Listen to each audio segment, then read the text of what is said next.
Let's be honest, when most people think of watches, they think of Rolex, Omega, maybe Seiko if they're into the affordable options.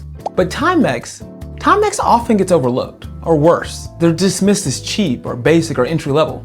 And yet, this is a brand that has literally outlasted almost every trend in modern watchmaking. So here's my challenge to you. Don't subscribe unless you learn something new. Because whether you're a seasoned collector or you're just getting started, I am confident that there's a side of Timex that you haven't seen. A side that might just change the way you not only think about the brand, but watches altogether. By the way, if you're new here, this is Wrist Unwound and I'm Tyree, and this is the channel where watches and stories meet. And if that resonates with you, you already know what to do. But again, only if you learn something new. But let's get into the video. You see, when I first had my first watch, it was actually one of those old 30-lap Timex Ironman. I used this for my track and cross-country days. At the time, I wasn't really focused on anything about horology or watches. I just wanted something that was tough, reliable, and could keep time. And it'd be a long time before I would ever get back into watches. Now I take you to several years later. I'm a new infantry officer and I'm getting ready to go to Ranger School. This is when I picked up another Timex Ironman, but one of the more tougher versions. This is the watch that stuck with me through the swamps, through the mountains, and all throughout. But like I said, I still hadn't found horology. But it wasn't until I had a deployment to the Middle East that I started to learn and discover horology. You see, in the environment I was working in, we couldn't bring in smartwatches. So no to the Apple Watches, no to the Garmin's. And that was the first time that I bought an analog watch. Actually, it was this one, the one I have on my wrist now. You see, this watch at the time, it was just something to throw on. It was cheap, it was tough, it was reliable. But as I learned about brands like Tudor and Omega and Rolex, I started to wonder about the brand that had graced my wrist so often, and that was Timex. And so after that deployment, something changed. It was the first time that I started to look into a watch, not just like what time it told, but the history behind it. And that's when I really discovered the history behind Timex. And what I found was much bigger than I expected. So let's talk about Timex. And to understand a brand, you gotta understand its name. And it wasn't always Timex. Timex was born not as Timex, but as the Waterbury Clock Company back in 1854. Their home? Waterbury, Connecticut. It's a town that's often called the Switzerland of America in the 19th century for all of its watchmaking prowess. Now, this wasn't just a novelty brand. It was truly an American powerhouse at the time. In fact, during World War I, Waterbury helped invent the modern wristwatch by literally welding lugs onto pocket watches and supplying them to the US service members. Now, the company would later become the US Time Corporation, and eventually in 1950, it would adopt the name that we all know now as Timex. Now, you've probably heard the phrase, it takes a licking and keeps on ticking. That was Timex. And it wasn't just for marketing, it was truly the truth. They even proved it on live TV by strapping their watches to washing machines, jackhammers, and outboard motors. They wanted to prove that their watches could truly take anything that life would throw at them and keep ticking. But here's where things get really wild. Timex didn't just make affordable watches, they made smart ones. And so some of the innovations they came up with was in 1994, Timex partnered with Microsoft to release what was called the Data Link. This is actually one of the first smart watches in history. Now, it didn't connect to a phone. It didn't need Bluetooth, but it could download appointments, phone numbers, and reminders by flashing light patterns from your computer screen into the watch's optical sensor. Now, that's not just impressive, it's honestly genius. And yes, I do have a full video talking about the Data Link coming soon. Just stay tuned. In addition to creating one of the first smartwatches, we also have to talk about one of its most useful and basic features, and that's Indiglo. Because Indiglo, that blue glowing light, is not just a party trick. It is truly an innovation that all companies should adopt, and many want to. Because it's not just a backlight, it's really a part of watch history. It's functional, it's elegant, and it's really still unmatched in simplicity to allow you to tell time at night. There's a reason why Bill Murray rocks a Timex Weekender, and it's because of the Indiglo. Now, if you didn't know about the Indiglo, you didn't know about the history, or you've learned something new, anything so far, I think it's time to hit that like and subscribe button. But if not, keep watching and let's see if I can deliver on that promise.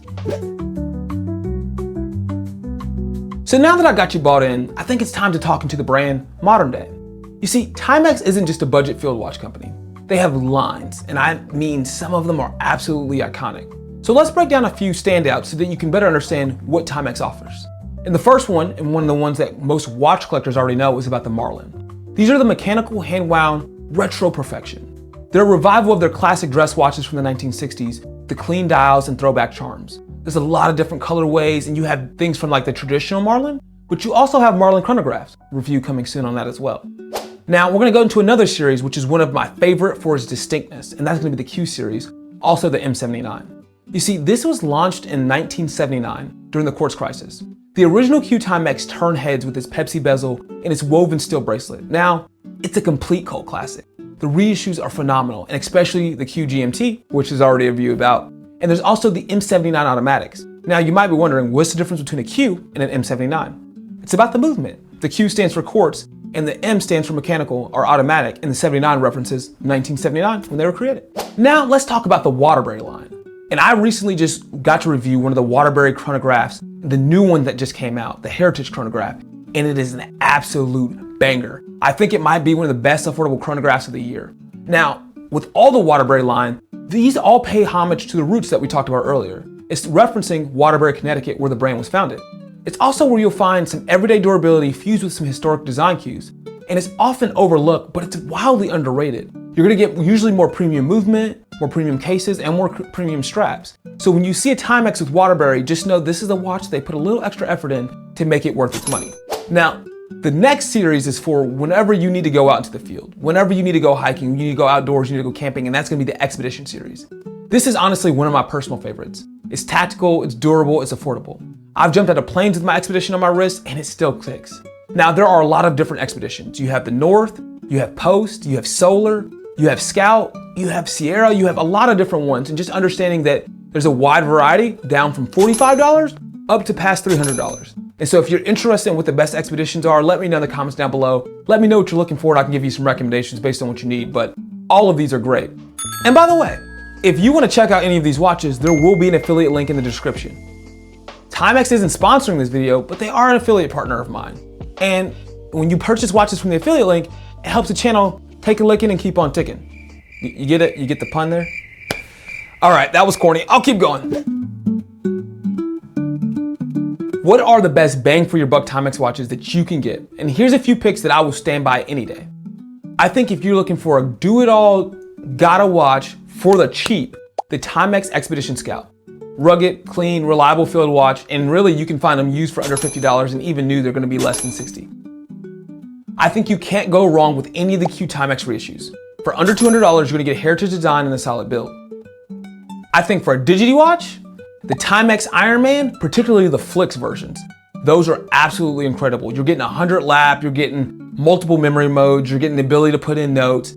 You have a watch that literally stands up to the motto of taking a licking and keep on ticking. It truly won't stop. Now, if you want to go into more of the higher end, I encourage you to check out the Galley S1 and the Galley S2. These are the most refined pieces Timex has ever produced. They're Swiss made, they're under $1,000, and this isn't just affordable, it's elite. And you'll notice that when you get them in hand, the only problem that people typically have with the watch is that there's Timex in the dial. And the only reason they have a problem with the Timex is because they don't know the history that you know now. If you slept on Timex, you're not alone. But I hope this video shifted something, because Timex isn't just about affordability. It's about access, it's about durability, and it's about stories. I wore Timex when I was chasing state championships in high school.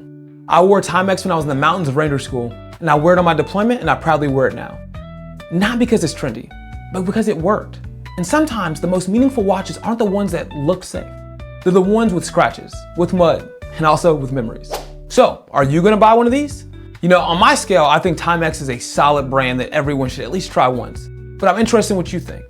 Are you gonna sell some stuff? You gonna make some room in your collection? Because you're not just buying a watch, you're gonna be buying a legacy that fits in your wrist, and it doesn't even have to break the bank.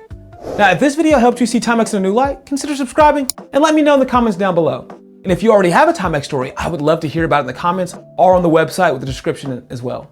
But for everything, there's a season, and for every watch, a story. Thanks for being a part of mine. God bless, and I'll see you next time. Peace.